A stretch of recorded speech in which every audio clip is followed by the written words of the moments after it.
and gentlemen, welcome to the Activity Car Live. Now, let's hear it for our special guest host, Mia Fennell.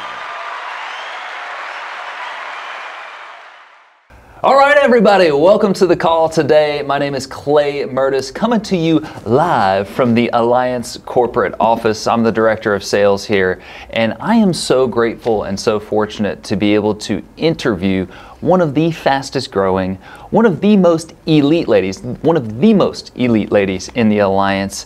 And not only that, but she said earlier, put some respect on my name. She's a national manager with us, which means she's building an organization. She's also producing results in the sales world as well. So as we say at the Alliance, Mia, you're doing both of them. So thank you for joining us today. Give it up for Mia Fennell. I'm happy to be here. So fired up. Yeah. So I know you, and like we go back. We were talking about how long we go back. It's been 6 years. It's crazy. It goes like that, huh? Right. Yeah. So I obviously know you really well, and first of all, I'm so proud of your growth and everything you've done here at the Alliance. And I know we were looking at graphs earlier and looking at your I'd call it meteoric rise with the Alliance, but for the people that maybe aren't as familiar with you, could you kind of give just like some background of who Mia Fennell is, where you came from, what you done, what you gonna do? Yes. So hi everybody. So my name is Mia.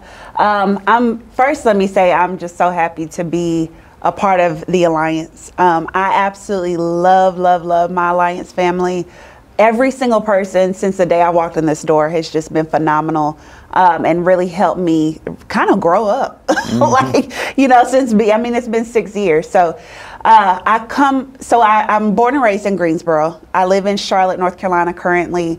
And I was one of those kids from the time I was little, wanted to be a businesswoman. I know some people are like, why'd you want to be a businesswoman? I just saw on TV, business women were like doing their thing. You know, they had their suits on, they were telling people what to do. So from the time I was like 4 years old, I'm like, I want to be that, whatever that means, right? So I went to, I had super supportive parents. I love my parents so much. They encouraged me to go to college. I got my degree. I got a good paying job coming out of school.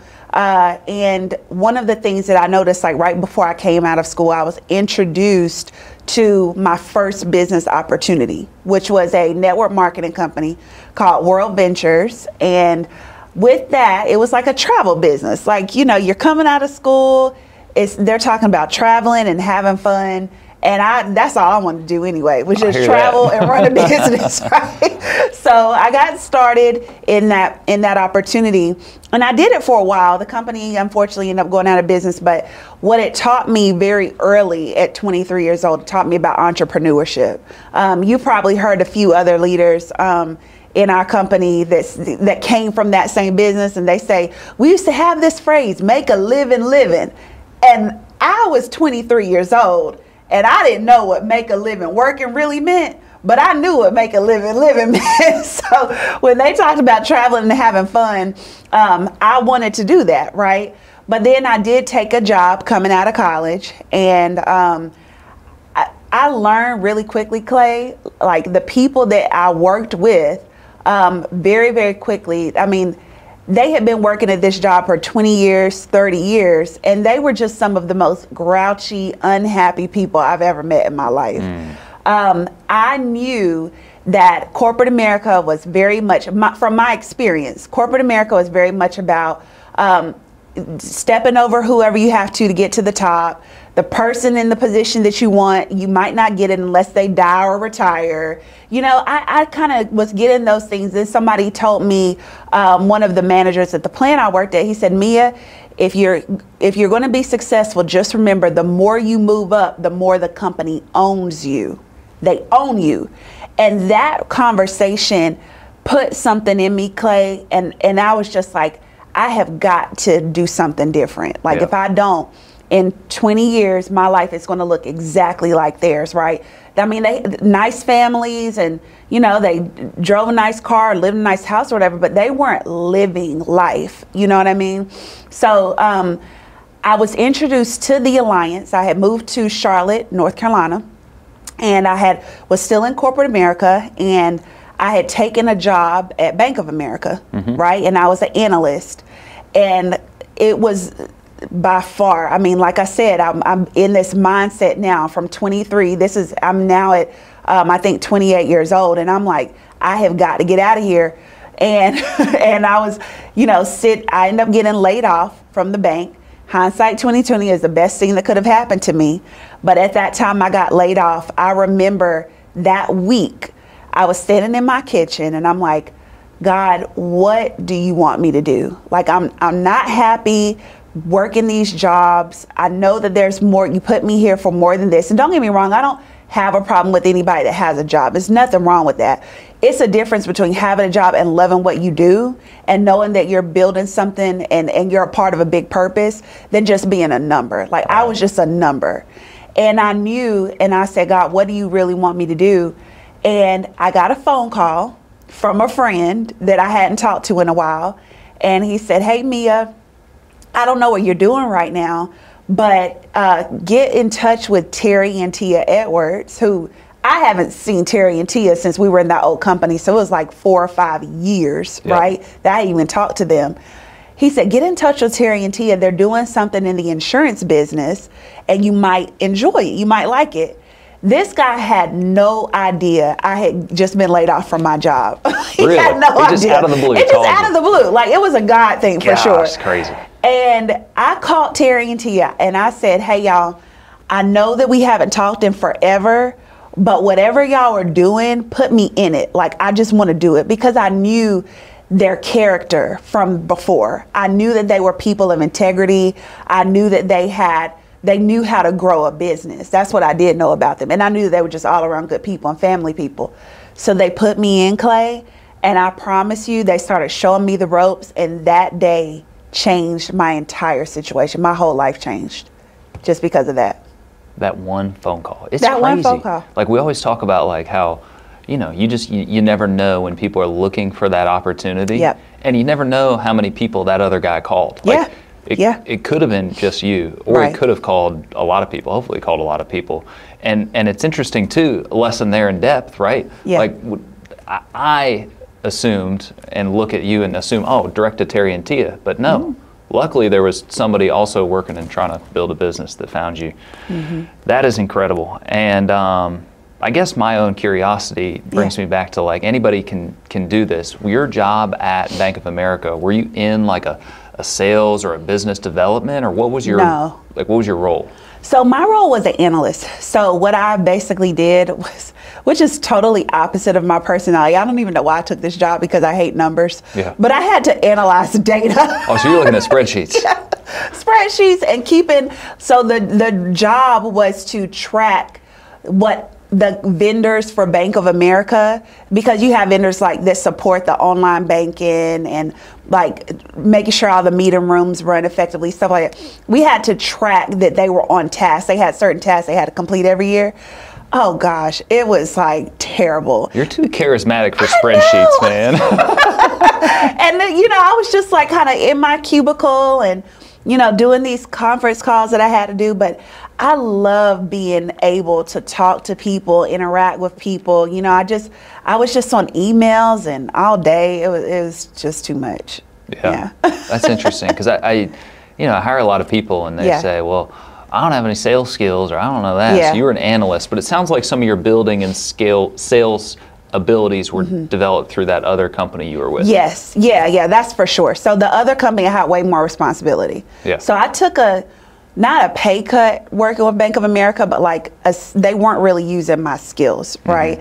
My skills coming out of college, so I have a degree in supply chain management. Gotcha. So the Six Sigma stuff and knowing how to optimize systems and knowing how to help make sure that you're not wasting anything. That's what I do, right? So when I was at that other company, I was running, I had to manage millions of dollars for that company, making sure they were spending the money in the right place, helping plants run, and I did love that, right? I also had staff, and I was just a 23-year-old. When I went into management and I started managing all that stuff, I was 24. So I had a lot of responsibility at a very young age, but again, like everybody that worked for me were like 3 times my age, or 2 times my age. And it was a lot of exposure. It was great exposure, but my heart wasn't in it. And I think that one of the gifts that I was given, not an internal gift, but a gift of like realizing that really quickly, because I know that some people have to go until they're like 30 and 40 and 50 years old, and they're like, oh shoot, like looking around, right? So looking around like, what have I been doing my whole life? Like, why didn't I get after and chase my dreams, right? But I know that one of my parents, right? My parents, I saw them from the time I was a little kid. My mom and dad have never missed work, ever. Wow. They were very, and still are, very, very dedicated people to whatever they do. My dad, he worked in a factory, cigarette factory in Greensboro called Lord. He retired at 59, which was a blessing. My mom, she's been a teacher my whole life. She teaches little kids, like four-year-olds. And they just were so dedicated. They're the type of people that like, they just feel blessed to have a job. They just feel blessed to be able to support their family. I've never heard them complain. They never called out for being sick. They just showed me from the time I was little what it means to work. But one thing they always said when I was little, and me and my sister, they always said, hey, we want you guys to be better than us. Y'all, we're doing the best we can, and incredible people. Like if you meet my parents, you'd be like, these are your parents? They're like out of like little kid stories. Like they're just so cute. They can do no wrong in my eyes, right? Yeah. But they always said that we need you guys to be better than us. So every time I brought them to something and I said, hey mom, hey dad, I'm thinking about doing this. They're like, go for it. Do it. Do it. So when I told them, hey, I'm thinking about starting a business, they're like, yes, do it. And because of those decisions, next week, which I don't know when this is going to air, but I get to take my parents to Aruba. My parents crazy. and like several families, it's 10 or several people in my family, it's like 10 of us going to Aruba, rented this bad to the bone house. And you know, it's just because they always told me, don't stop. Yeah. Don't stop. That's dreams right there. Isn't that crazy? Inspiring. Did you ever imagine like you were going to be doing that, like taking your parents to Aruba? Was that something you envisioned for your life? Or has your dreams and goals grown as your income and self-worth and everything with the Alliance has grown? You know what? I've always wanted to do really cool stuff. When I was younger, I didn't really know what really cool stuff meant, right? Because the Alliance has exposed me to a lot of things, right? Helped me open my eyes to a lot of different things. But I've always wanted to make memories with my family. And I knew my parents, they weren't able to do it, but they sent me, right? And they sent me and my sister. And I traveled the world, was very fortunate to travel the world. And they couldn't always go, they never went, right? But they always encouraged me to go. And I told myself, you know, when I first came into this business and I just heard the amount of money people were making, I'm like, wait a minute, I think I could actually take my parents' places and do stuff. And it's coming true now. 6 years later, it's coming true. And the first person that I met outside of Terry and Tia that told me about income, this was years ago. Marcus is making way more money now, but back then I met Marcus Richardson when I first got started, and he told me he made $140,000 the year before. And Clay, when I tell you, it blew my little mind to pieces. I'm like, wait a minute. If this guy can make $140,000, I know I can too. And I know I can travel and do fun stuff with my family. So that, yeah, it's dreams coming true right now. Yeah, that's awesome. Talk me through, I guess, the transition from, you know, having a corporate job. Yeah. And being in that world where, you know, you've got certain expectations of you and requirements in order to keep your job. Yeah. Talk me through the transition from being a corporate person to being a 1099 business owner, and maybe some of the challenges, some of the things you battled through. Yeah. So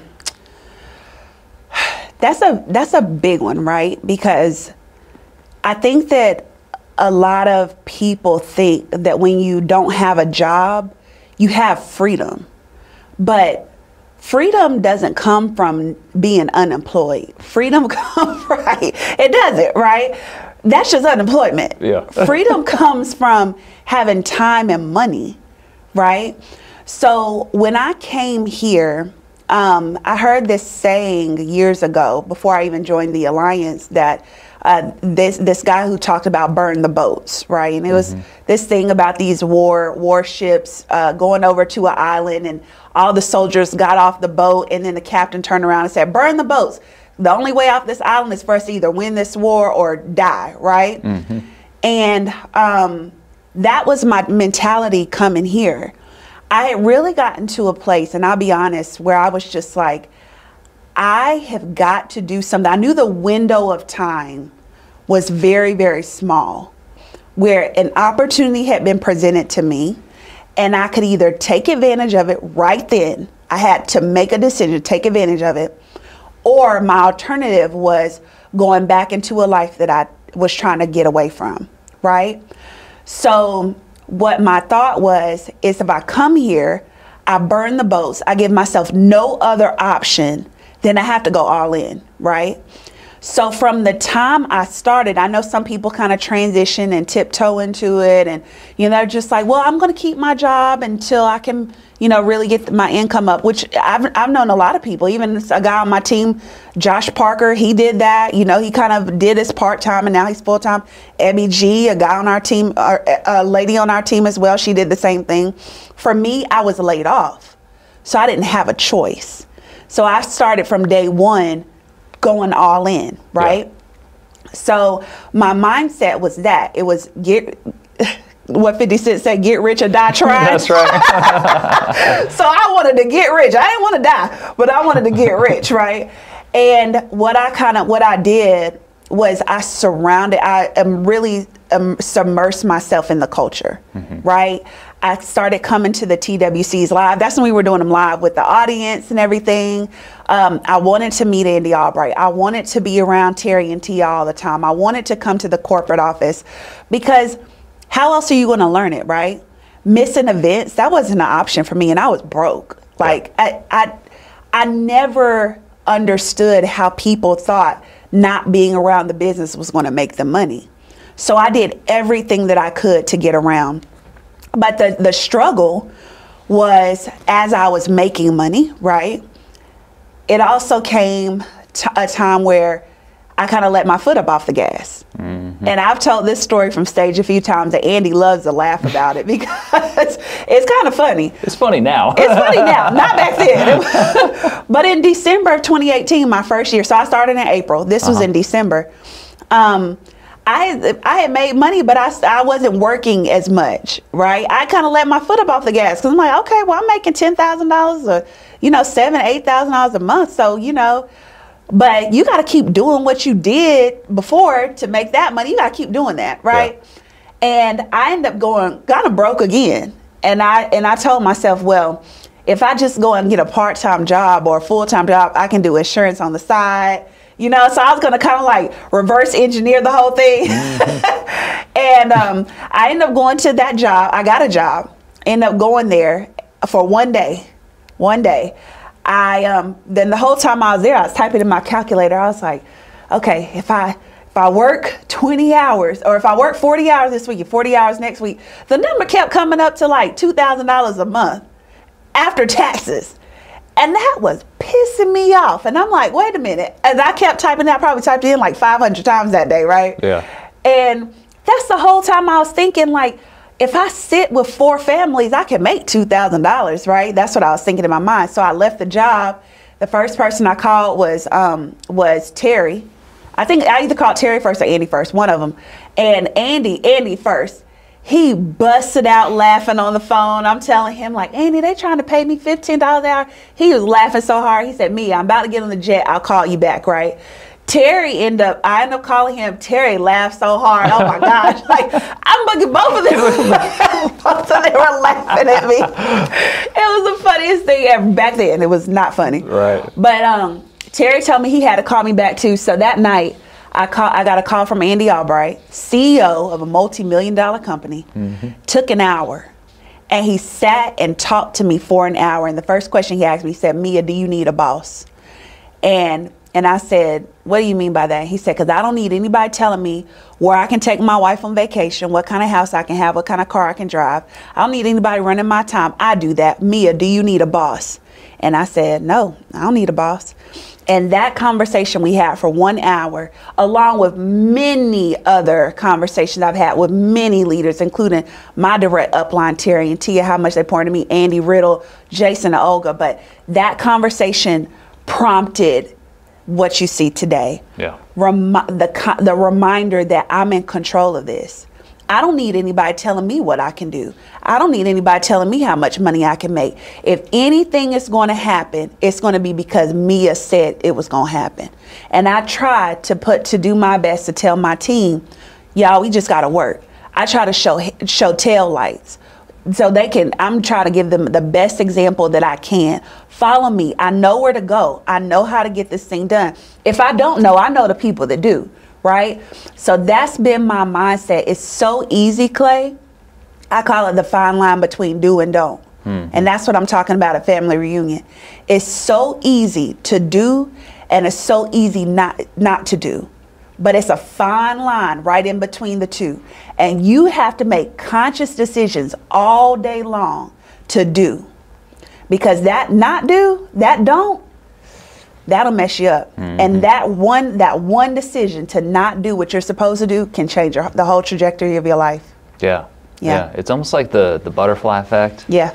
You know, it's like you make one decision and just like everything can change. Like your one decision to answer that phone call, everything changed. You might have gotten another call, but like maybe you got a job in between time, right? Like there's so many crazy things that can happen.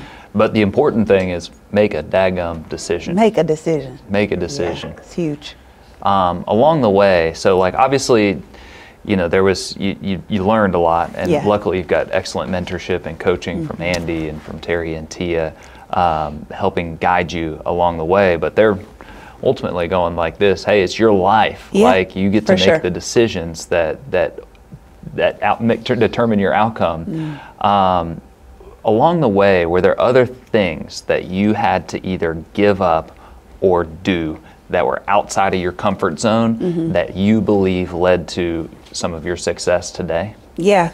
One of the biggest things that I know for sure I had to give up was some of my relationships with some people. They say that it's the 5 people or the top 4 people you spend the most time with, you're number 5. You're going to be the average of those people, right? And I started looking at my circle, the relationships that I was in or the people that I was hanging around, and it really has a huge impact on you. And so many people, I think we all believe, sometimes we get to that point in our lives where we have so much ego, and we actually believe that we're an exception to the rule. We're not. Like, you are not an exception to the rule, and neither am I. Every time you see a person who's really successful, it's because they have successful people in their ear. And one of the things that I knew I had to stop doing was being around people who weren't chasing dreams, who weren't getting after it, who weren't waking up early in the morning, who weren't working out and cared about fitness and eating right and serving people and being out in the community and changing their life, right? So that's one thing for sure. I did have to break that habit. You know, I love to talk and love to hang out and have fun. So, you know, it's real easy for me to do that. So just making myself less available, right? And less accessible. And I think that's okay. Like, there should be a healthy boundary you should have with people, right? If I have family members that I can't answer their phone call all the time, you know, because I might have to call them, you know, talk to them once a week or couple weeks or something, but they want to talk a lot, but I can't because the mindset is not the same, right? But those same family members, I can take them on like a trip or do something fun, like, you know, and we'll be able to spend time together that way. But that was one of the things. But the other thing that I know that I had to change was I'm not a strong reader. I know that some people, it's so easy for them. Like they say, oh, what do you like to do for fun? And they're like, oh, I love to run. Gina Hawks, like, who does that? Like, you love to run, girl. Called her out. Right. I love to run. That is therapy for me. I love to sit down and read a good book. Like, that is not my thing, right? But I do appreciate and respect both of those things, right? So one of the 8 steps is reading. And I love the 8 steps, right? I love the 8 steps because it's so simple, and it just names stuff like you gotta work and you gotta attend meetings and you gotta read. And it's like, that stuff is simple, but again, the thin line between do and don't, right? So I know that whenever I'm down and I'm having like negative self-talk, Terry always asks me, Mia, what are you reading right now? Right? And it's always right. Well, right? Like, let me go to my Amazon cart and order some more books. No, but it's always that, right? Like spending more time putting information in my head that is good information, because we're being hit with a ton of information all day long, right? Social media, co-workers, whatever, you know, just being out and about. It's all of this information everywhere coming from all angles. But in order to combat that, we do have to make sure we're working on ourselves, right? So that's another thing. But ultimately, I would say changing, and scheduling. That was huge for me too, right? I did the business for a long time without having a good solid schedule, like without sticking to my schedule. Yeah. Now, we sat down and did my schedule from day one, but I wasn't always following my schedule, right? You come into the business and you're like, well, I got a little time. I can go get my nails done. This is what a girl, that's what we think about. I can go get my nails done. Not me. Yeah, right. You find yourself at the mall at 2 o'clock on a Monday. You're like, wait a minute, why I'm at the mall? But you're like, well, those shoes are cute. Right. So it was coming up with like a good schedule too. So those are some of the things that I didn't always do right in the beginning, but I started getting those. I started working on them, and I'm still working on them today, right? I'm not nowhere near perfect at all, but I am getting better in those areas. Yeah. I know what you mean. And Andy told me about the 5 people you hang out with. You can sum and divide their income, make an average, and that'll be your income. Yep. And at first, when I was new, I was like, dang it. I was like, that stinks. Like, I was looking around at my friends. But then as I grew and developed, I looked around, I went, oh wait, I can just change my friends and my income will change. I was like, this is incredible. Isn't that cool? Yeah, and like you said, it doesn't mean you have to cut the people out or get rid of the people, but who are you listening to, who are you taking advice from, is I think where that rule comes into play. Huge. Yeah, big time. Talk to me about schedule a little bit more. Yeah.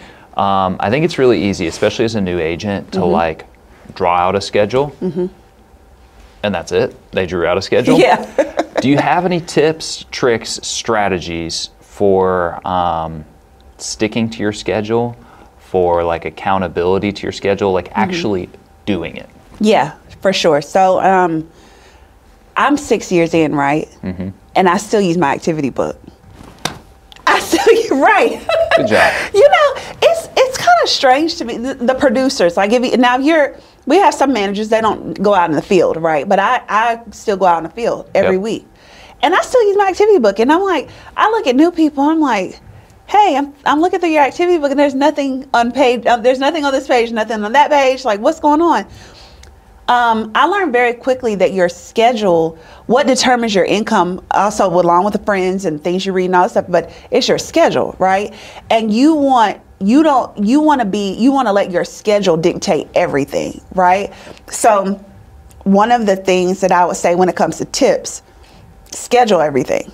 Schedule everything. Like I use my activity book, and I use like a Google Calendar, and I'm always adding stuff in. When you see a lot of white space on your schedule, Yeah, that's not good. No, that's not because good. you will fill it. Yeah, something. You have to, right? And it typically won't be something productive. It won't be something productive. It'll be you'll find yourself in the mall again. Like, what am I doing? How did I get here? what in the world am I doing in this store? Right? Yeah. So you have to fill it with good stuff, right? If you look at my activity book, I mean, it looks crazy. Like the average person, if you just glance at it, you're like, Mia, what anxiety. is this? Yeah, you get a little bit of anxiety, but I have a system and I know my system. Yeah. So I would say develop a good system as a new person, like, get really almost kind of granular, but regimented about your schedule. Draw it out every week. And it needs to be the same. It needs to be consistent. I think that too many people, the mistake that I've seen a lot is somebody might do something 1 or 2 weeks and they say, oh, that's not working. So they'll switch it up. It's like, dude, you didn't even give it time, right? Because a lot of this is compound effort. Mm-hmm. So it's really doing the same thing over and over again, and your results will compound over time, right? Yeah. So I would say get with every person needs to get with their upline, their manager, and go over, actually write down to the block what you're going to be doing in this time frame. That's really important. I even redid my schedule. I had Terry and Tia look at my schedule in December. We did it again, right? And I've been here for 6 years. So you never are going to stop getting better. Constantly look for ways to improve, right? The other thing is sticking to your schedule, like I said, making sure it's granular, but also making sure that your family and your friends are aware of your schedule. Right? That's big. Yeah. If you have, I don't have kids. I hope God blesses me with kids one day. But if you have children and you have a spouse, you should really make sure that they are aware of, this is my dial time. Your mom, you cannot call me during 8:30 to 11:30. I'm dialing, right? I cannot take you to your doctor's appointment today, Grandma. This is my run day. Yeah. Right?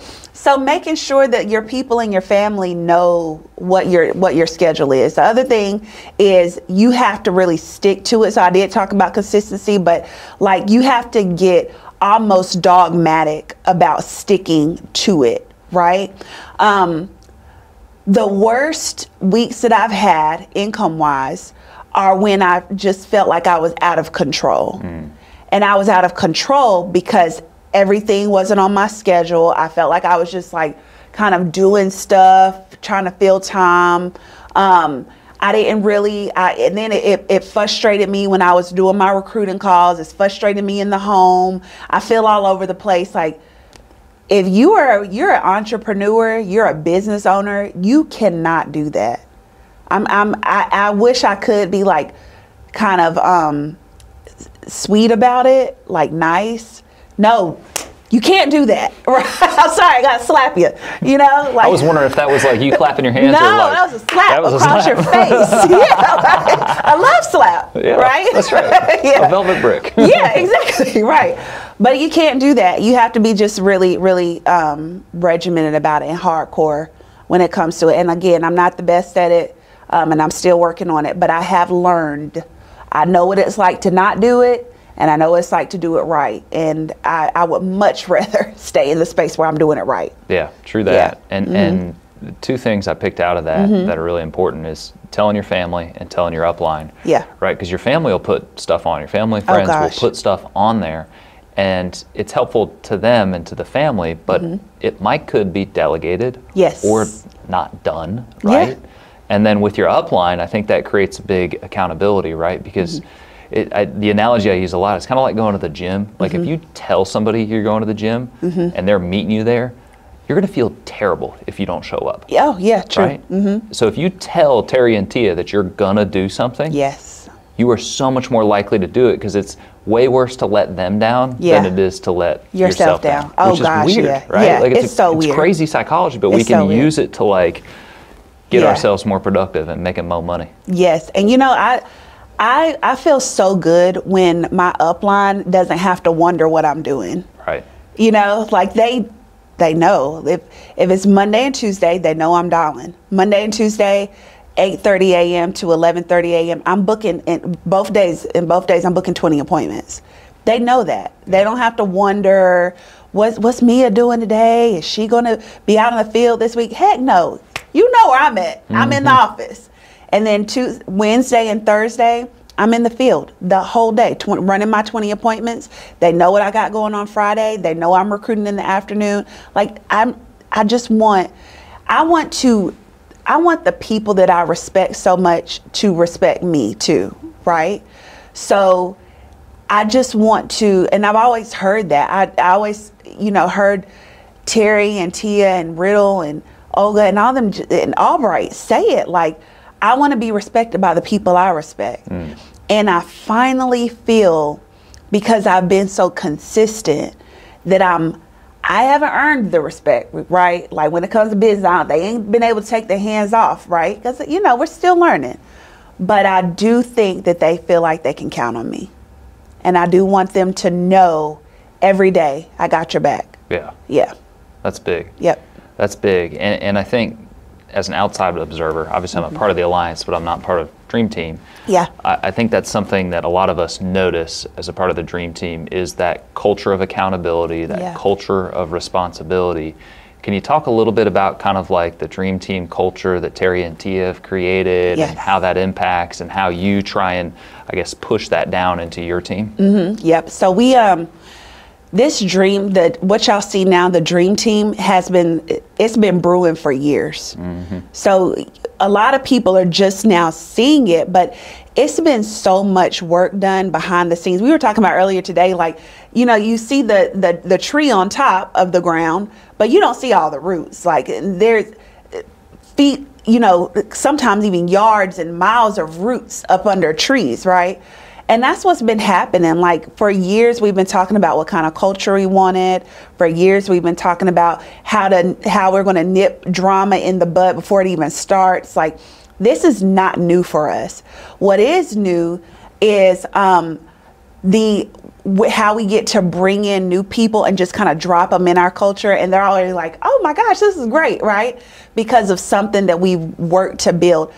I always tell people this. Terry is like the hard driver of our business, of our team. He drives it, like, and I love to follow somebody like that because they know where they're going, right? Tia you can feel Tia's heart throughout our business. So it's like you have like not yin and yang, but like they play off of each other. Right. Terry can he can have the hard conversations with you, and whew, those things can be tough. Me and Marae were talking one time because she's direct to Mike and Noel, and then I'm direct to Terry and Tia, and we can both have very intense conversations with our managers, right? And I mean, we're women, and we're just like, he hurt my feelings. Even though we're like, I guess boss chicks or whatever, we still get our feelings hurt too. But Tia will come behind and she'll just like, yeah, Mia, look, what Terry meant. Like, okay. Yeah, you're okay. Like, here's what he meant. And I just love that about them. Yeah. And that's how we create our team. And I would say that the Dream Team culture, what it comes from is just the heart of the people. We have kind of developed this attitude where it's not a bad attitude, it's a good attitude, but it's like a let's go mentality. Like we have this mantra where we say it's our winning season, and we're just focused on winning in our faith, family, and our finances. That's what we tell people. When you come on board with the Dream Team, you're going to win in all areas of your life, your faith, your family, and your finances, right? And we say, it doesn't matter what's going on, let's go. Yeah. That's our mindset. It's like, let's go. Like, okay, you got no show. Let's go. What are we doing next? You got you got hung up on. Cool, let's go. Like, we don't stop to think about negative stuff. And I think that's training. It's like military, right? If I can have a transparent moment, we do this thing called the Sales Academy, and it's a 6-week academy where we get on Zoom once a week when these are people who, there's 20 people who want to sell in our business, in the Dream Team. And, you know, we share our numbers, we get some constructive feedback. And the other day, I had ran 10 appointments that day and 10 appointments the day before. And Clay, I was wore out. Yeah. Like, I was wore out. And I was like, okay, you know, because you're talking to agents in between time, you're recruiting, all that stuff too.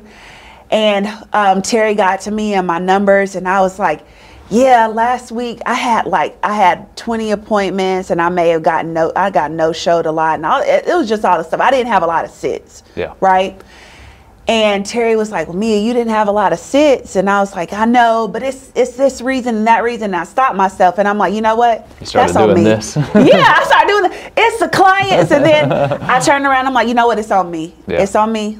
And the next day, he called me, and he was like, hey, you know, when you were on the call yesterday, one of the things that I need you to remember is always just take it. Like, just take it. It take full responsibility. I'm like, bro, you're right. Like, I was just out of it yesterday. And I love that. And one of the things he said that stuck out with me, he said, you know, in the military, they train the guys and girls to be so, to get to the point where they're so exhausted, but they're so regimented in what they do that it doesn't matter how tired they are, they get right back into it. Yeah. They're just on it. You know, they pull the weapon when they need to. They do I was about to say karate kick.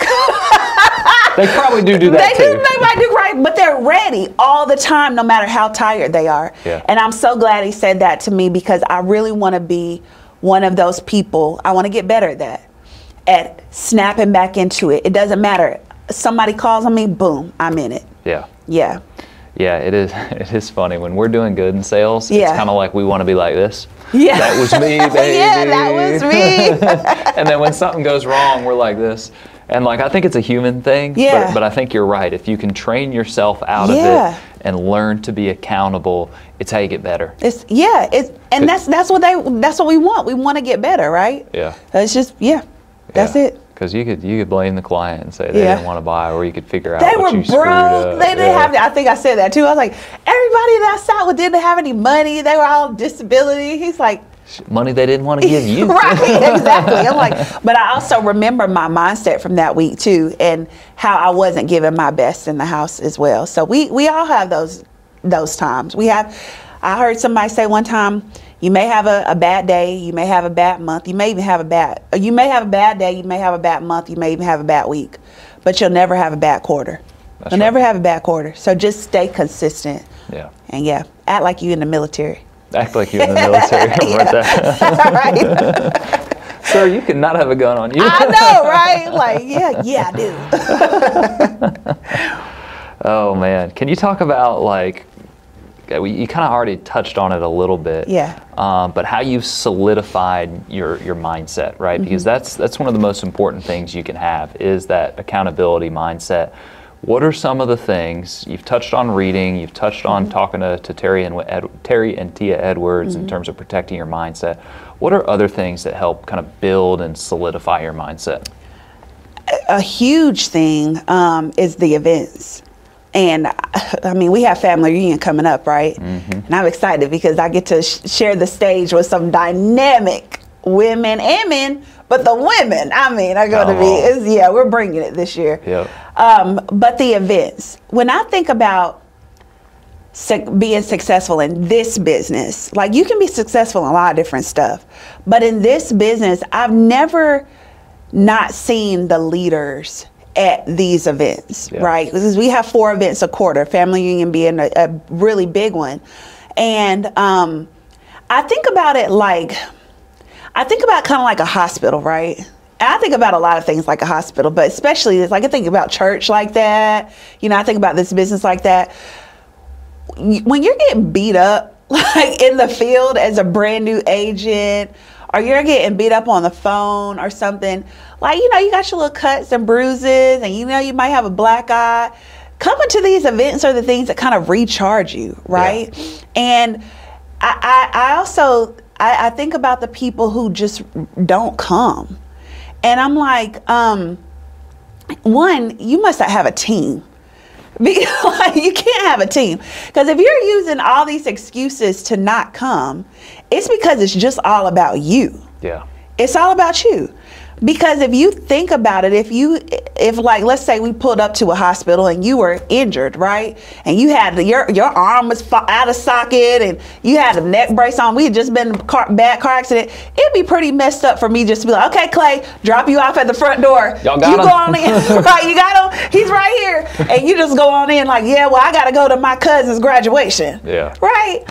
That's what the Alliance is. This is a time where we get to be rejuvenated, we get to be healed, we get to be around our chosen family, we get to, learn and grow. And I just can't see why anything, if you're gonna build a business with us, why wouldn't you show up for the team? Yeah.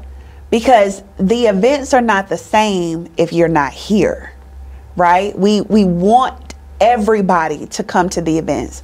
So I would say definitely the events, along with all those other things, but being around the people, being around the leaders, and being in the mix. And I mean, we talked about it earlier. I'm so glad we get to have our next event at the house, at our headquarters. Tell them why. Tell them about the headquarters. Oh my gosh, it feels like just going home. Yeah. Right. So. Nobody knows this about me, but my family, our last name on my mom's side is Schamberger. Okay. Schamberger. That's our last name. And the Schambergers grew up in this little country town. They have no stoplight. There may be a stop sign, but it's country, dirt roads and everything. But every year the family reunion is at this little house. Yeah. And the whole family comes to this little country house and we have our family reunion. But it's the love that you feel in the house. It's the love that you feel just standing on the ground that the people that came before you used to live on, they walked on, the air they breathe. Like, that's what coming home to these events is. It's like all the people that have come before me, and the Alliance is not that old, right? Because this house has been around for hundreds of years, right? But coming here, it's like we get to be around the Mount Everest of leaders who have paved the way. Right? And we get to be in the same atmosphere as the people who have literally put in blood, sweat, and tears to build this company from scratch. Mm-hmm. From scratch. And they're going to be right here in the mix with us, hanging out. I just don't see why you would miss something like that. Yeah. It is... Being at these events will make you laugh, will make you cry, will make you angry, will make you happy, will make you swell up and say, I gotta do something different. Being at these events will give you more passion than you could ever get in your car, than you could ever get in your house. It will give you the hunger that you need to fight. Mm. And you get to take that hunger and bottle it up in a little water bottle, right? And tuck it away in your purse and take it home with you. And you get to pull it out whenever you need to rejuvenate. Yeah. You can't get that anywhere else. You can only get it at these events. So that's why I love that it's going to be here. Yeah. Yeah. That was good. You got me fired up. I got you fired up. Yeah, I'm really fired up. I'm fired up too. Do you remember like a specific thing, like whether it was early or recent, that like you picked up from an event that changed your business? Like a simple or complicated thing that you were like, oh my God, I came to the event and I did this and it did this in my business. Gosh, that happens so much, Clay. Question, you put me on the spot with that one. That is a loaded question. Yeah. I have those moments every time we come. Yeah. I will tell you one thing that happened years ago, and it stands out to me. It was a time when Andy gave away, I think it was like $1 million. You didn't remember when he gave it? $250,000. We had the guards up there. Yeah, cash. yes, on stage, right? And he had cash. And people were going by, he was like dropping money in their bags. This is when I was brand new. I was like maybe 2 years in, if that. I mean, it was one of my first events. And it wasn't the money that did it. Like the money, seeing the money is cool. Like seeing the cash or whatever. I had never seen that much cash ever. I don't know if anybody had. And that was the whole point. It was seeing that much cash sitting on a table and you could just reach out and just touch it. Like $250,000, that's $250,000. It's crazy. But what that event did for me is solidified that I was in the right place. Not because of the money per se, but I was in the right place because I was actually somewhere that my dreams could actually come true. And I'm not the type of person that always is moved by stuff. Like I absolutely love that we have our CEO has jets and houses, and like it makes you dream, like seeing all that.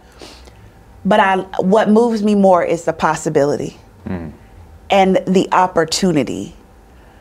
If I don't get everything that I want in my life, it's not because I wasn't exposed to it.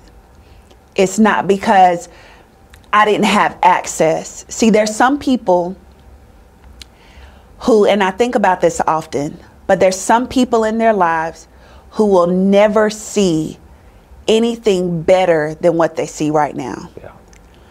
And it's the quality of life. The quality of life. When you have people, I'm sure you've sat with people that told you, yeah, we have this, our cousin or our parent is on life support. And they're like, if we can take them off life support, keep them on life support, whatever. But it's the quality of life. And people have to make hard decisions about, should I keep them here? Because if I do, they're brain dead, like they're not going to have a real life. Or is it time for me to let them go? And I think about that all the time, because what type of quality of life are we creating while we're up, moving, functioning every day? We have the breath in our body, the function of our limbs. We're able to get out and serve.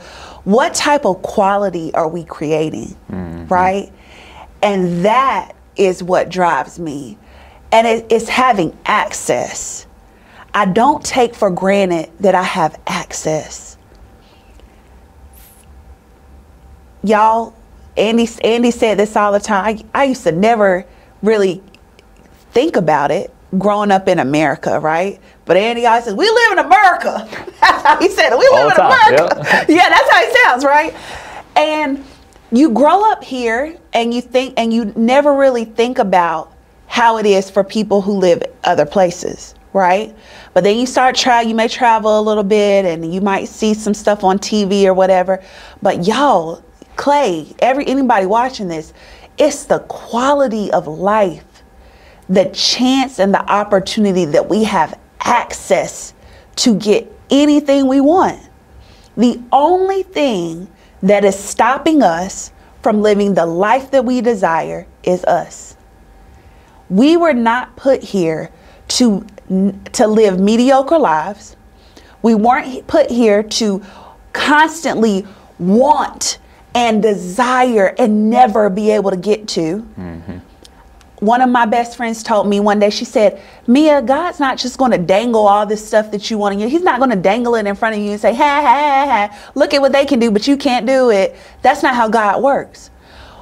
He's exposing you to all these different things in your life, and it's up to you to decide if you want it or not. I know that was a tangent, but Clay, that's what I think about. I think about that a lot. Yeah, I like that. And yeah.